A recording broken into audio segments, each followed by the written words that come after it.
Hi, I'm Atul and I'm in London right now. Hi, I'm Paul and I'm in Burnley, Lancashire right now.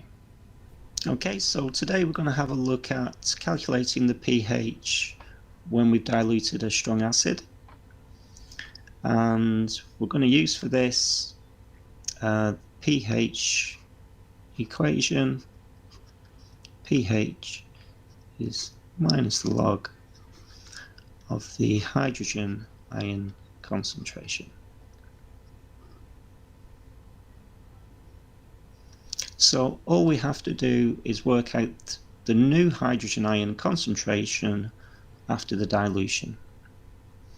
So if we have a look at the first question here, we're adding 250 centimeters cubed of water to 50 centimeters cubed of 0.2 moles per decimeter cubed of nitric acid. So this is a monoprotic acid. It's got concentration of 0.2, so the original hydrogen ion concentration of the acid, so we assume it fully dissociates, is also 0.2. So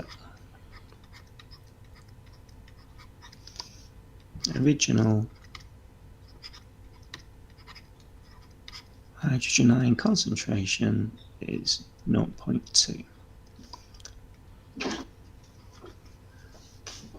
So now let's have a look at what the concentration will be after dilution, and we're going to expect an answer that's lower than 0.2. So a couple of ways of doing this.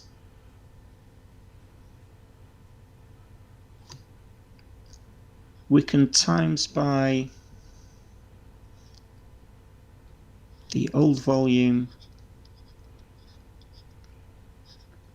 over the new volume. So we'll try that at first. The old volume was 50 centimeters cubed.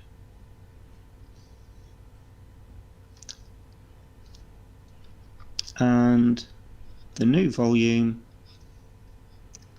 adding 250 to 50, so we'll have a new volume of 300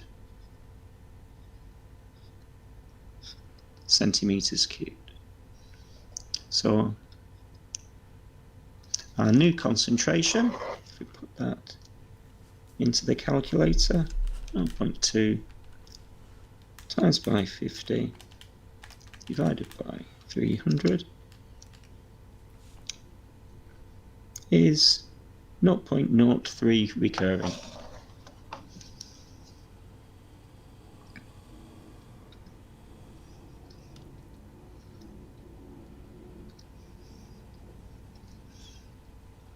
So this is our new hydrogen ion concentration, and we can see that it's lower than our original. And then all we do is put that concentration into pH. So pH is minus the log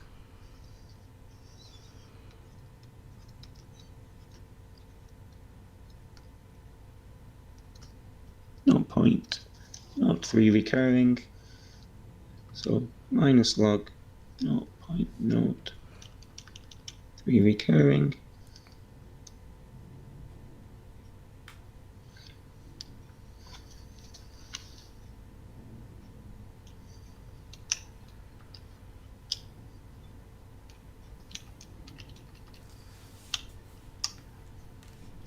And we get 1.48 to 2 decimal places,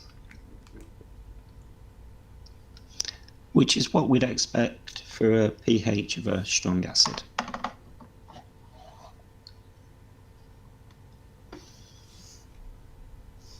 Okay, so we'll have a look at the second one.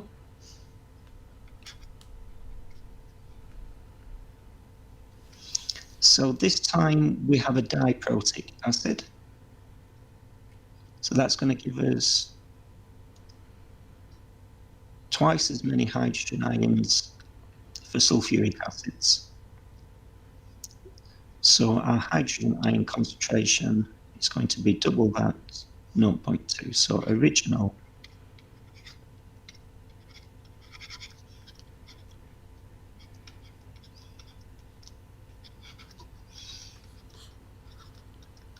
(0.2). I'm going to times that again by the old volume, which is 100,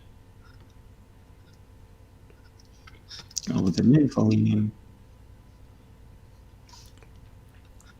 125.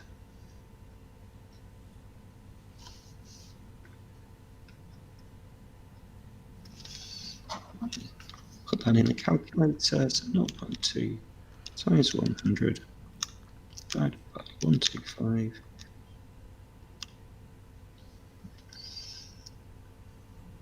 is 0.16.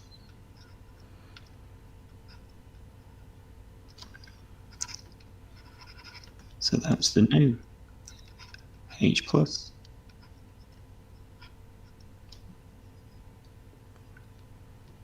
And pH is minus the log of that.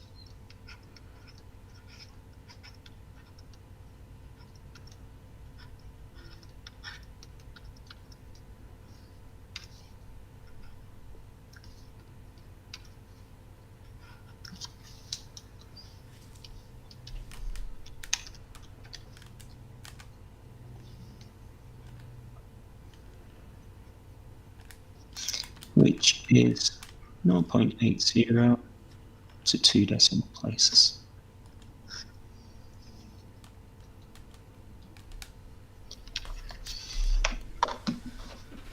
Okay, we'll just have a look at one more. So this time we'll have a look at C. Again, it's diprotic. So original hydrogen ion concentration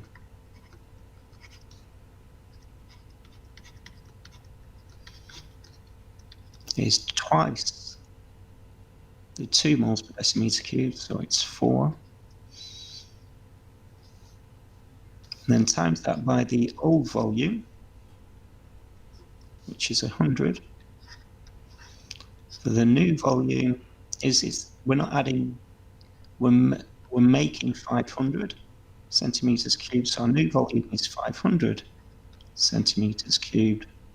So this is 4 times 1 over 5 is 4 over 5, which is 0.8. And then pH is minus the log of 0.8.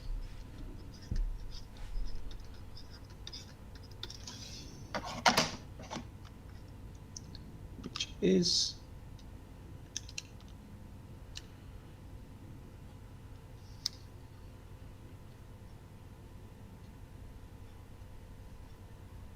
0.1 to 2 decimal places.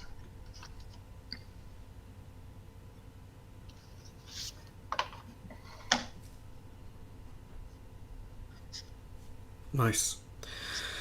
So yeah, that's pretty good. So from what I can see, that you're essentially working out what I picture as a dilution factor, as in like by how many times has it been diluted, which comes up in this kind of fraction there, isn't it? So yes, that is the other way of doing this. For example, here you can notice that the original volume is 100, the new volume is, so it's been times by 5. So you can divide the concentration by how much the volume's been times by, or by how much it's been diluted. So there you would get 4 divided by 5, which is 0.8. So you can divide by the, I don't know what you call it, scale factor. yeah, let's call it the dilution factor. How many times has it been diluted by? Divide by dilution. Same answer. Yeah. So that's the other method of doing this.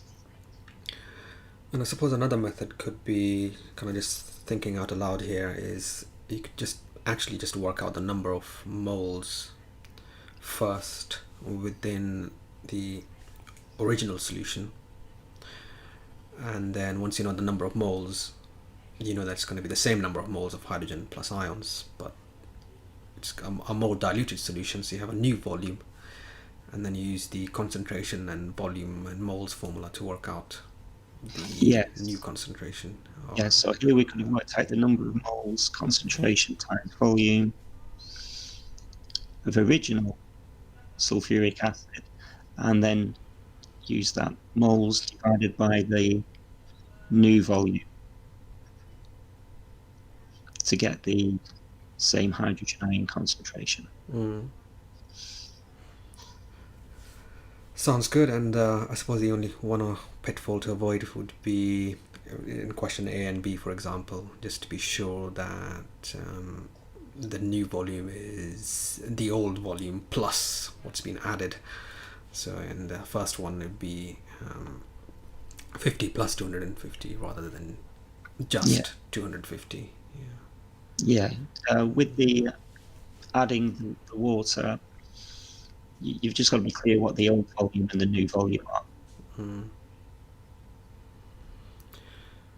And then part C, obviously, it tells you what the new entire volume is, so you just have to be quite careful when you read and interpret that question too. Yes, just be careful that you're not adding the 500, you're actually making the 500 centimeters cubed. Yeah. Great, sounds good. Yeah, look forward to the next video, whenever that one is. Okay, probably next week. All right, brilliant. Okay. Thanks, that's all. All right, bye for now.